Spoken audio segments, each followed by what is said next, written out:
الله وبركاته.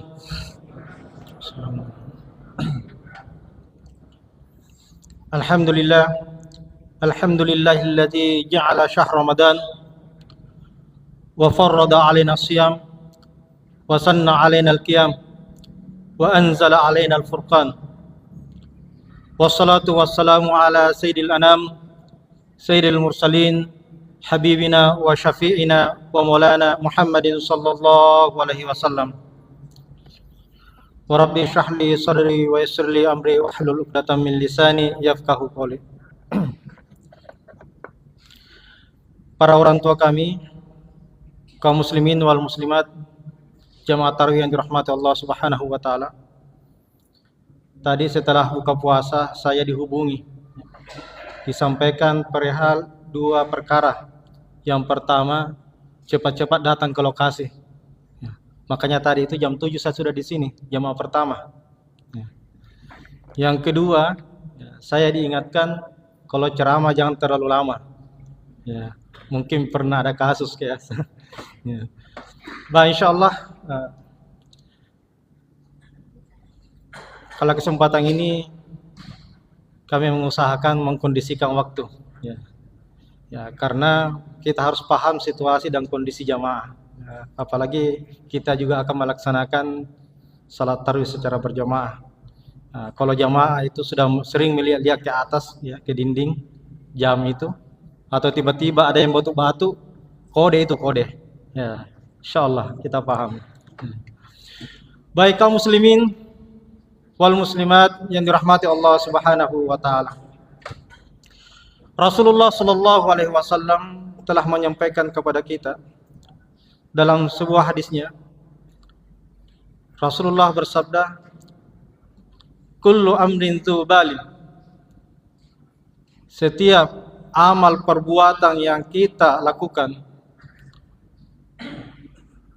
wala yabda'u bilhamdulillah fahuwa aqta, dan amalan perbuatan itu kita tidak mulai dengan mengucapkan kalimat alhamdulillah atau memuji kepada Allah Subhanahu wa taala, maka sungguh amalan yang kita lakukan itu amalnya terputus atau tertolak. Oleh sebab itu hadirin, pada kesempatan ini mari kita memanjatkan rasa syukur kita kepada Allah Subhanahu wa taala dengan bersama-sama mengucapkan kalimat alhamdulillahi rabbil alamin. Berkat rahmat dan inayahnya lah alhamdulillah kita telah sampai di malam ke-28 bulan suci Ramadan. Suatu rahmat dan karunia yang luar biasa yang kita patut syukuri. Karena begitu banyak saudara kita yang menginginkan mendapatkan hingga berakhirnya bulan suci ini, namun Allah Subhanahu wa taala berkehendak lain. Oleh karena itu hadirin, mari kita gunakan momentum ini, kita gunakan sebaik-baiknya hingga berakhirnya di bulan suci Ramadan ini.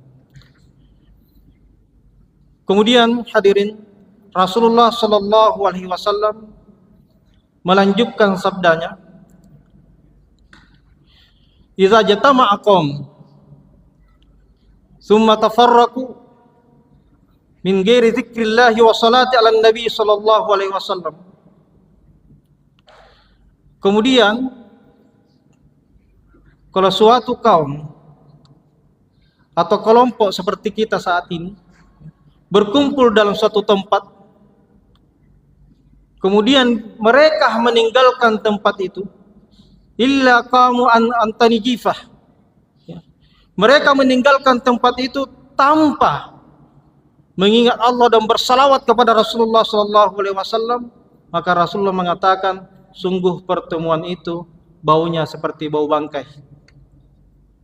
Oleh sebab itu hadirin, mari kita sama-sama bersalawat kepada Rasulullah sallallahu alaihi wasallam. Allahumma shalli wa sallim. Perlu kami sampaikan ini karena pernah kami ditanya oleh jamaah, kenapa itu setiap ustaz berdiri ceramah selalu mengucapkan kalimat alhamdulillah dan bersalawat, ataukah siapa saja berdiri di depan selalu mengucapkan itu? Karena tidak lain tujuannya adalah majelis kita ini, pertemuan kita ini mendapatkan keberkahan dan diridai oleh Allah Subhanahu wa taala. Kaum muslimin wal muslimat yang dirahmati Allah Subhanahu wa taala. Pada kesempatan yang penuh berkah ini, mungkin kami tidak akan terlalu banyak membahas, ya, karena sudah dibahas oleh pada malam-malam sebelumnya. Ya, kita ini sudah berada di malam 28 Ramadan. Ya. Tetapi kami hanya sekedar mengingatkan dan menasihati, terutama diri saya pribadi, agar mudah-mudahan kita meninggalkan bulan suci Ramadan ini mendapatkan keridhaan dan keberkahan hidup. Dan insya Allah mudah-mudahan Allah Subhanahu wa Ta'ala masih memberikan kita kesempatan untuk bertemu dengan bulan suci di tahun berikutnya. Amin ya rabbal alamin. Kaum muslimin wal muslimat dirahmati Allah Subhanahu wa Ta'ala. Kalau kita ditanya, siapakah manusia yang paling mulia? Maka kalau standar kemuliaan itu diukur sebelum datangnya Islam, diukur sebelum datangnya Rasulullah sallallahu alaihi wasallam, atau tepatnya pada masih zaman jahiliyah, maka orang yang paling mulia itu adalah orang Arab Quraisy. Karena pada masa itu orang Arab Quraisy itu adalah suku yang paling dihormati dan disegani. Kalau standar kemuliaan itu diukur dengan harta, maka orang kayalah yang paling mulia. Begitu pula kalau standar kemuliaan itu diukur dengan kekuasaan, maka pejabatlah yang paling mulia. Tetapi ketika Rasulullah sallallahu alaihi wasallam diutus oleh Allah Subhanahu wa Ta'ala, maka standar kemuliaan ini berubah total. Standar kemuliaan menurut Rasulullah sallallahu alaihi wasallam melalui hadisnya yaitu khairun nas anfa'ahum linnas. Sebaik-baik manusia yang mampu memberikan manfaat kepada sesamanya. Jadi walaupun ada yang mengaku keturunan Nabi tetapi tidak memberikan manfaat, tapi malah sebaliknya memanfaatkan orang lain, maka belum dikatakan orang yang mulia. Walaupun orang itu memiliki harta kaya,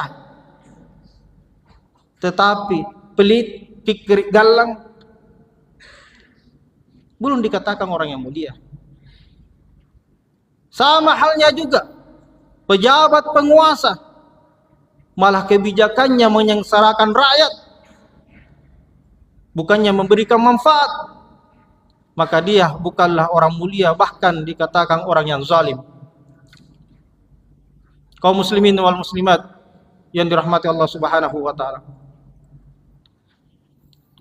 siapapun di antara kita itu mampu memberikan manfaat kepada sesama, tidak mengenal apapun itu profesi kita, apa itu latar belakang kita, apa itu suku kita, bahkan tidak mengenal apa itu agama kita. Listrik yang kita gunakan saat ini itu ditemukan oleh orang non-muslim, Thomas Alva Edison.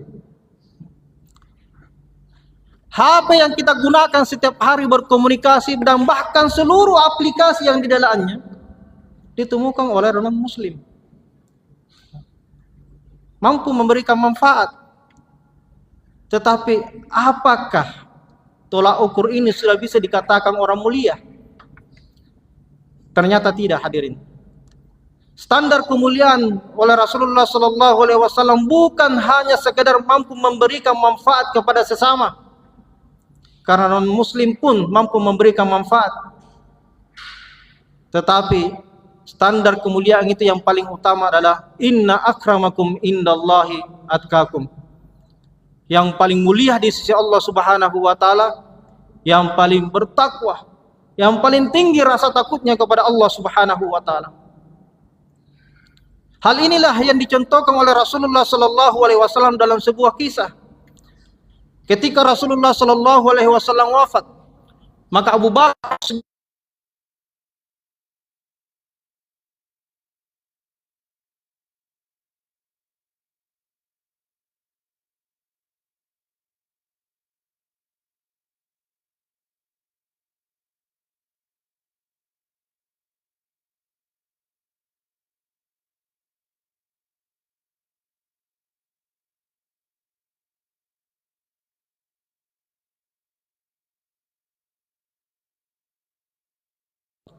Seluruh amalan yang dilakukan oleh Rasulullah telah kamu lakukan, tetapi hanya satu yang belum kamu lakukan. Abu Bakar pun bertanya, apa itu amalan yang belum saya lakukan?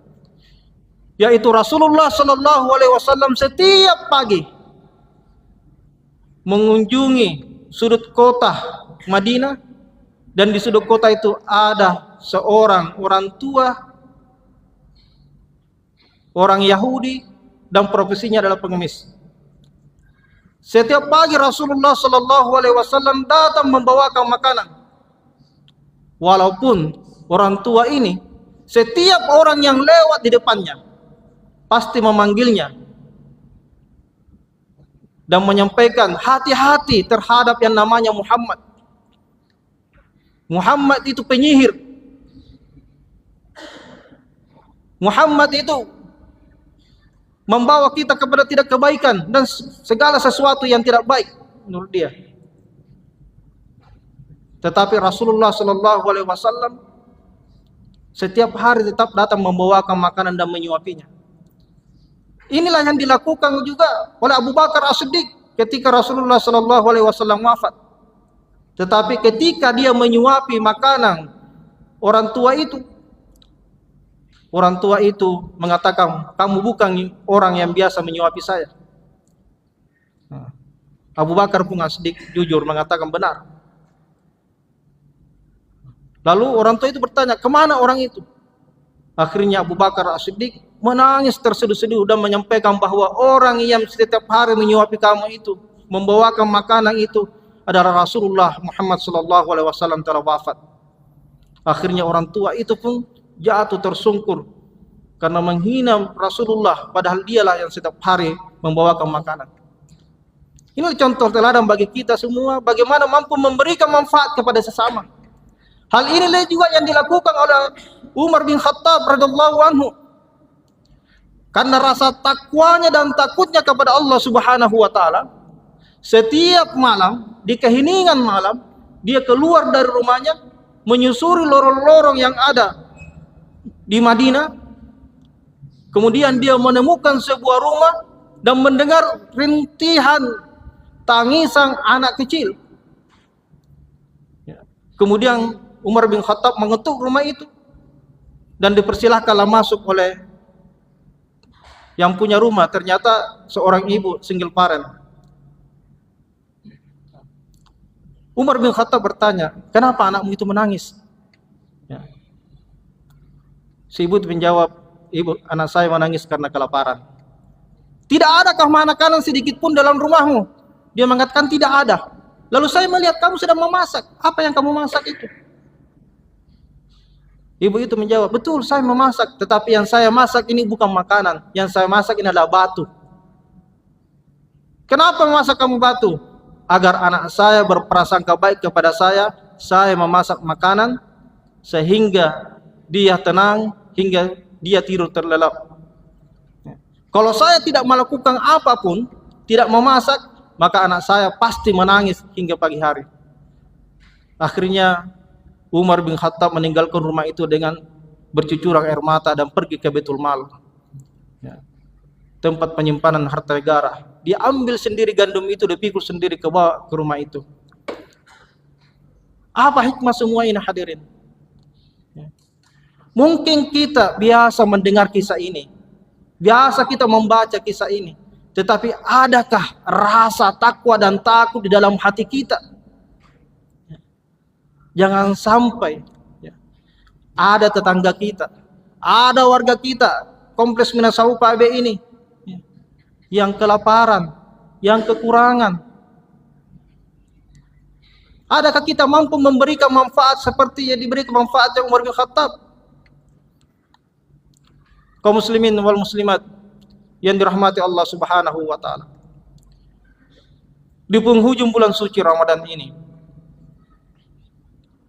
marilah kita menjadi manusia yang bermanfaat.